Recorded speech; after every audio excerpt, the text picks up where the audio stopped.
అవినాశితు తద్విద్ధి ఏన సర్వమిదం తతం వినాశమవ్యయస్యాస్య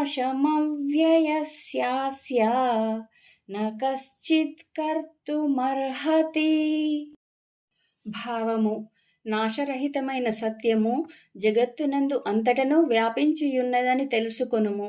శాశ్వతమైన దానినెవ్వరనూ నశింపచేయజాలరు అని శ్రీకృష్ణ భగవానుడు అర్జునుడితో పలికెను.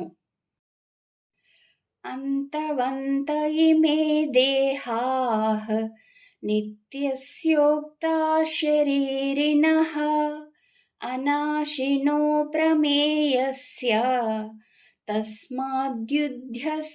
భారత. భావము: ఈ శరీరములు అన్నియూ నశించేవే, కాని జీవాత్మ నాశరహితము, అప్రమేయము, నిత్యము. కనుక ఓ భరతవంశీ అర్జున, నీవు యుద్ధము చేయుము అని శ్రీకృష్ణుడు అర్జునుడితో పలికెను.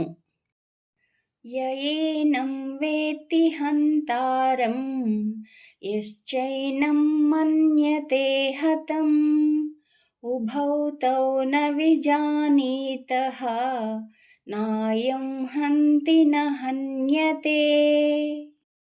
భావము: ఆత్మ ఇతరులను చంపునని భావించువాడును, అది ఇతరులచే చంపబడునని భావించువాడును, ఆ ఇద్దరునూ అజ్ఞానులే.